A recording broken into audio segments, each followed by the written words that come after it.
Here they have different means of transportation, just like every African country.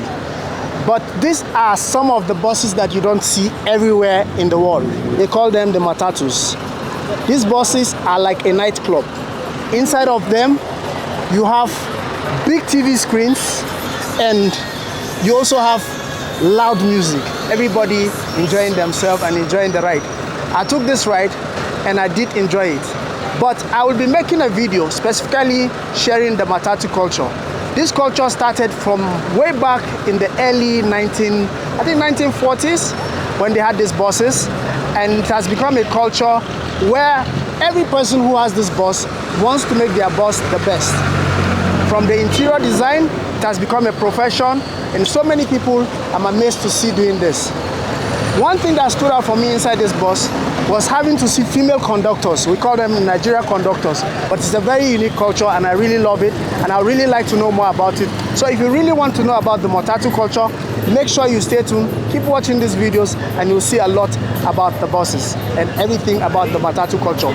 From where they construct them, because they are really constructed here, which creates employment, to how they do their shows, because they do awards for the best Matatus here in the city and they do award them.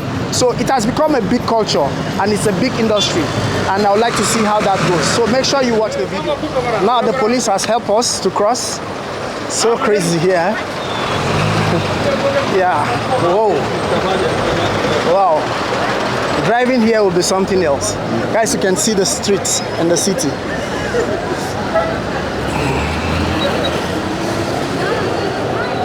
Yeah.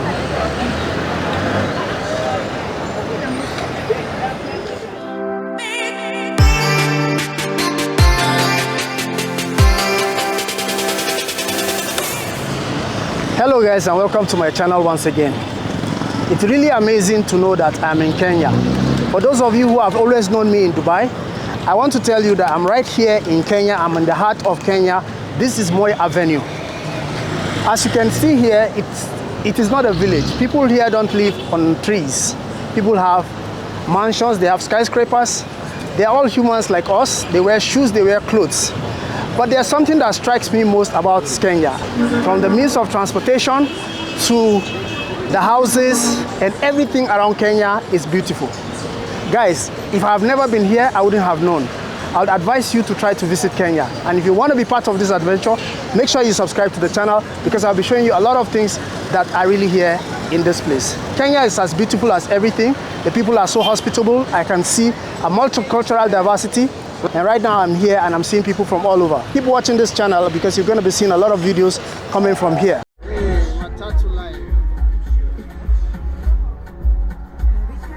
This video is different. Even though I've already shared several videos about my Kenyan adventure, this one goes back to where it all began. My first day in Nairobi. Why am I posting it late? Because editing sometimes gets ahead of life. And we get carried away by some stories we want to push out almost immediately. But this story is too important for me to ignore or to push under the carpet. The first day in any city always sets the tone. It's raw, it's always unfiltered, and it tells you things no travel guide or person or even a travel documentary can. Before we dive in, have you ever had an experience where you wanted to share but didn't get to do so on time? Share your thoughts in the comments below. I would love to know.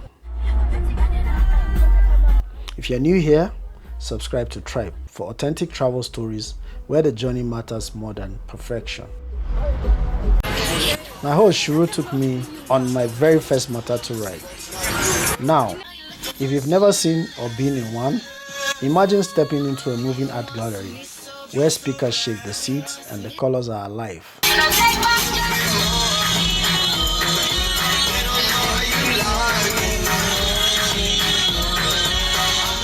It's more than transport, it's a culture on wheels. For me, coming from West Africa, it was like a crash course on how Nairobi moves, how Nairobis feel, and every bit of the music match the pace of the city we are heading into. This was my initiation.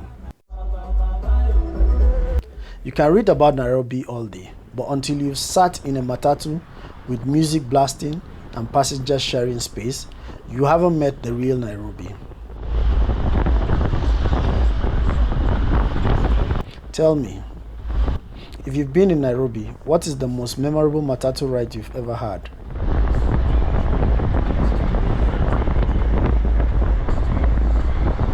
And if you are from outside Kenya, what's the public transport system like in your country?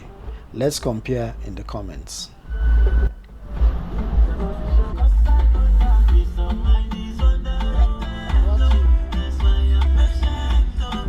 We got on the streets of Nairobi.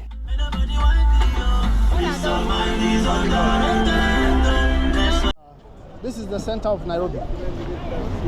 No. Where is CBD? CBD. Yeah.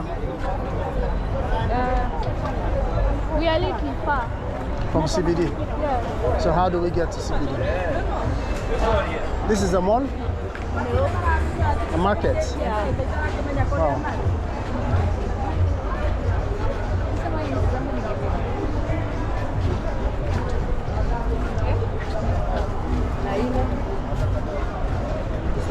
So today I'm in the middle of Nairobi. So you'll be telling me where it is, what they do here and there.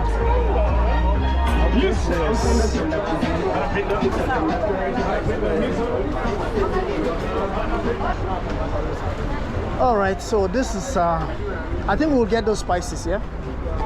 Maybe. But for now,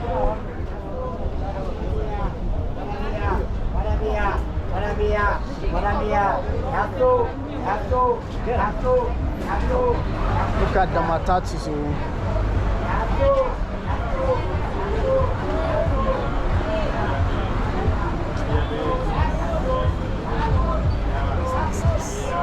I'm right behind you though.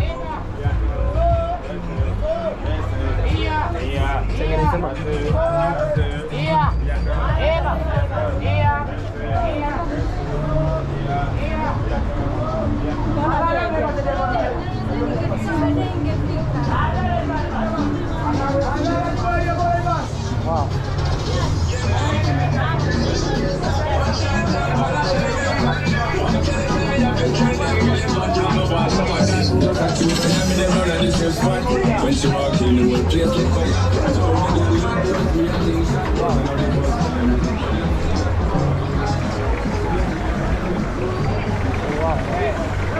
This is just something else.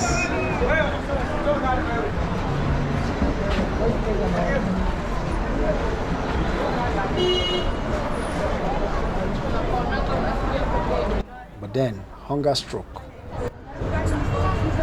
Are you not hungry? What do you want to eat? So, do street food. Eh?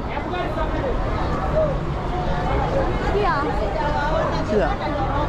Okay. It's still standing. So we stopped for what seems like a simple meal, chips and chicken. But here's where Nairobi gave me my first real lesson. All right. So here we are. This is like a place where they sell fries. You can see it. Yeah.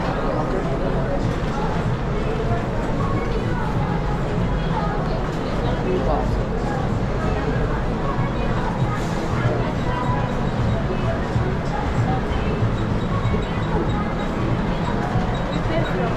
Okay. So it's chips. Chips is 120. yeah. With what? I don't know. Me, I don't want sausage. I want chicken butter. It's 175, 120. That's all for me. And a soda. And soda. Yeah. With soda. Huh? I don't know what you want. I don't know what you want. I want the same as you. Okay. Chips? You don't have eggs, yeah? Chips, quarter chicken, and one soda. Okay. So, this is chips, quarter, soda. Cash. no, M-Pesa. The cash. Only cash. Yeah. They do cash. No M-Pesa. Okay, cash only. Oh, that's serious. You don't have cash. You don't have cash.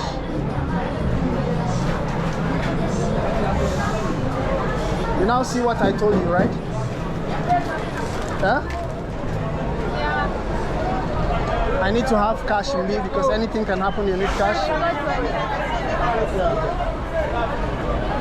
Everywhere M-Pesa is used, it's accepted for every transaction, except in this restaurant. I need to talk about this. They wanted cash only. Now I have M-Pesa in Kenya, but I go to a restaurant and I cannot eat because they don't take M-Pesa only cash. So that's it for me now. Let's see. We'll check another place and see, and then we'll try to get some cash because I didn't know this could happen. Yeah, we want cash. Cash. How much? I just need like 2K. Or maybe 3K. Your number. Sorry. This one, Huh? agent number is this one, this one. I don't know how to do it too. Where is it, bro? Where is, okay, withdraw here. Agent. Okay.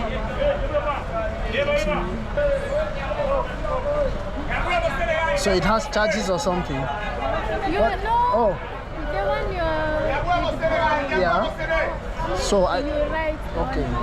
Let me just do 4K. I had already loaded my cash into my M-Pesa, so I had to step out and find an agent to withdraw and just to come back and eat. I almost gave up. I need to have cash because sometimes 69 charges. Hey. Okay. Hey, I've done it all. 4K. Me, you know me? When I finish, I don't go back there. I just close. No, they will see the message now. Yeah, but I did not screenshot too. No, this one is okay. Where you need to screenshot is just in the bus. In buses. Yeah, because they don't believe me. Yeah, I'll get in trouble here. But now you have cash. Cash is ready. To pay with cash and then get our food, then we can eat.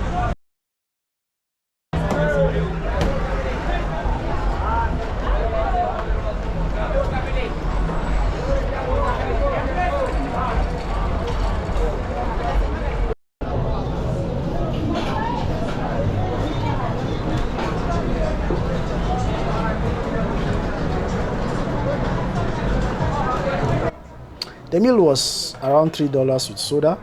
Organic, simple, but no chili. As a West African, that was tough.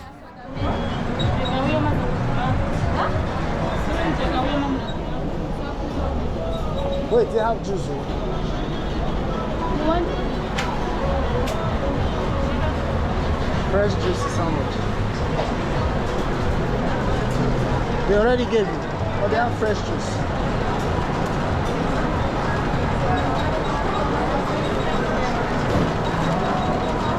something else? And when I asked, the reply was so rude, it stung me a little. But I reminded myself, this is just one place, one restaurant. Doesn't define a whole city. You can't judge them all because of what happened in one restaurant. Can I change it? Oh, that's serious.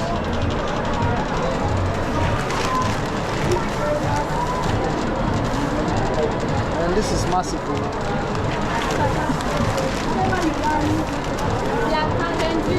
You want I don't know. Sprite number wait up. Okay.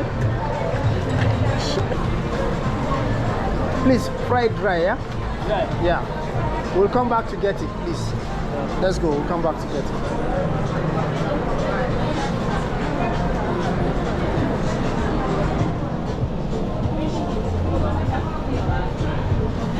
Shiru, I'll advise us, we eat one,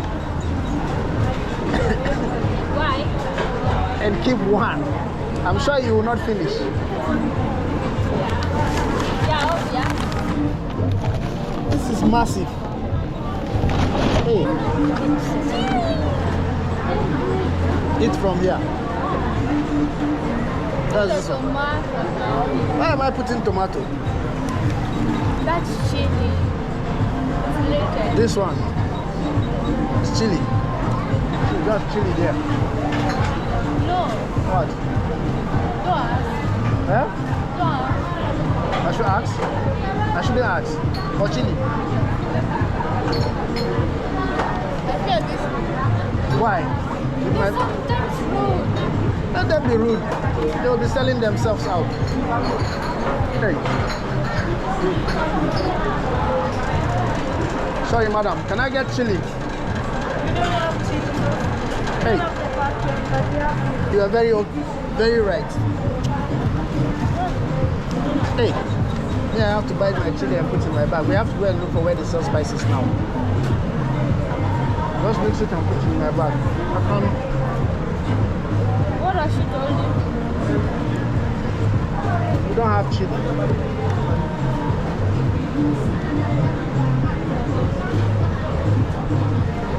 Customer service, 0. Food is nice, but not chili at all. And then here's the chicken. Chicken is nice, and the way I asked them to fry it is better. You wouldn't enjoy that other one. Is it not crunchy? It's better now, yeah? Yeah. Everything there about is $3. So a $3 meal. This is a $3 meal. This plus a bottle of soda. That's this one. Plus the food. That's approximately 3 USD.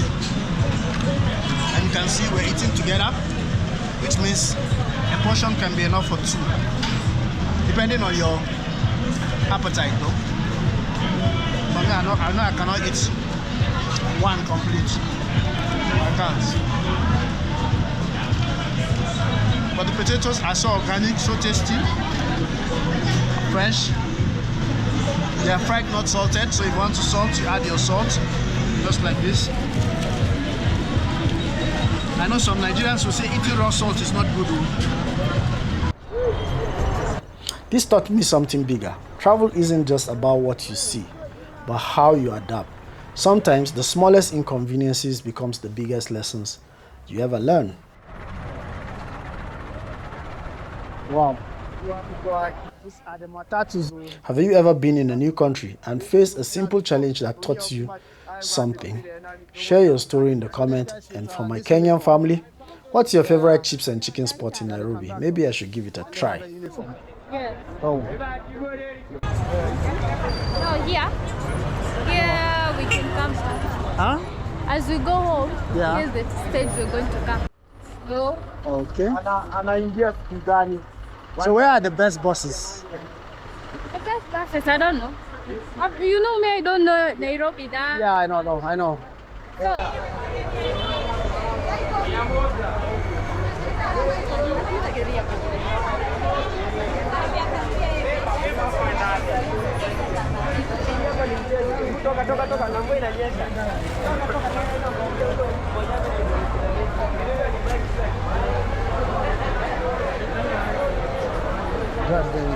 This is Nairobi. Okay. Wow.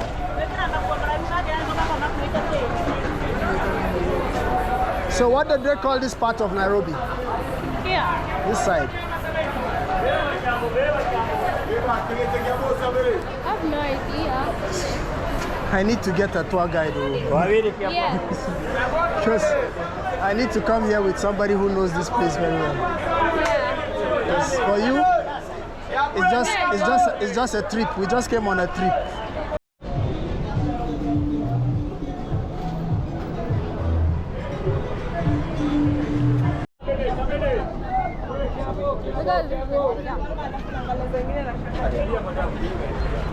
Now, I don't know how to explain it. That's why I said I need a tour guide. Yeah. Kenya National Archives. Okay, okay. Like a museum. Yeah. Yeah, same.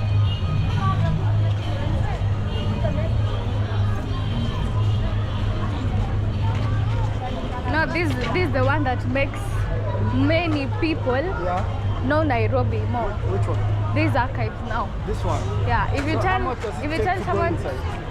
I don't know.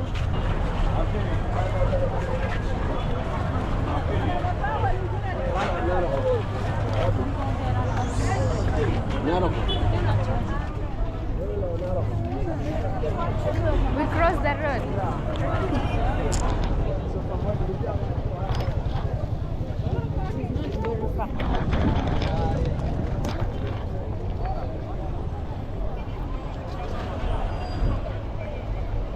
All right.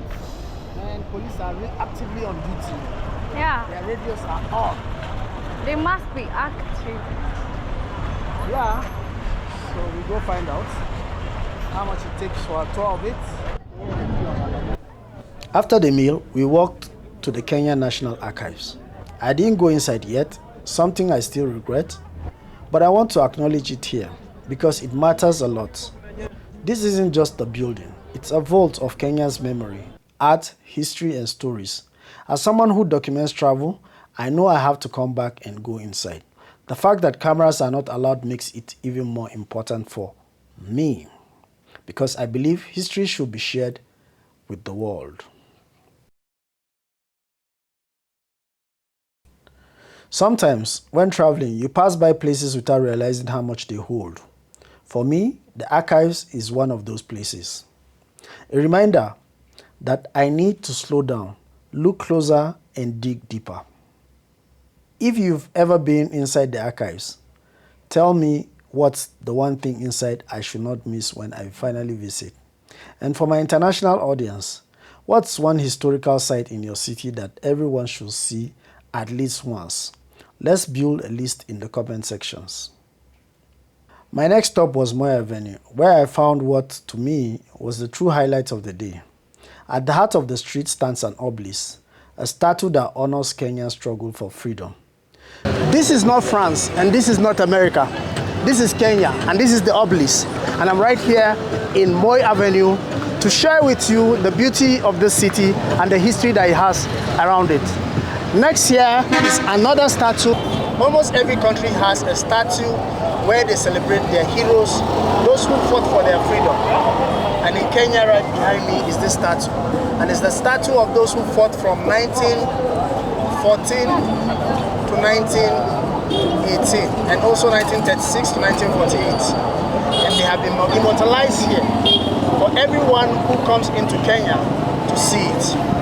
What in particular in life are you fighting for? My journey is to explore and to show you the beautiful things that we have around the world. And if you're someone who loves to travel, what do you travel for? You want to sightsee, or you want to know the history and culture of those people. Now in Kenya, I'm here trying to get to know about this city. And I'm here on Moi Avenue, one of the most busiest streets here. And there's one in native, another one a soldier, I think also native, and another one a soldier. But it reads from 1914 to 1918, and then 1939 to 1945 out here. What it reads, it said, this is to the memory of those native African troops who fought, to the carriers who were the feet and hands of the army, and to all other men who served and died for their king and country in Eastern Africa in the Great War, 1914 to 1918. I've never heard of that war, so I really like to go and read and know about the war. And they said, if you fight for your country, even if you die, your sons will remember your name. This is in Swahili, which I don't know how to read, but it says, haya ni mukumboso ya askari wa nchi za huku Afrika waliopigana katika vita pamoja na watukuzi waliokuwa ni maguu na mikono ya hao askari na watu wote. Wengine waliotukumika wakafa kwa ajili ya mfalme na nchi za mashariki ya Afrika.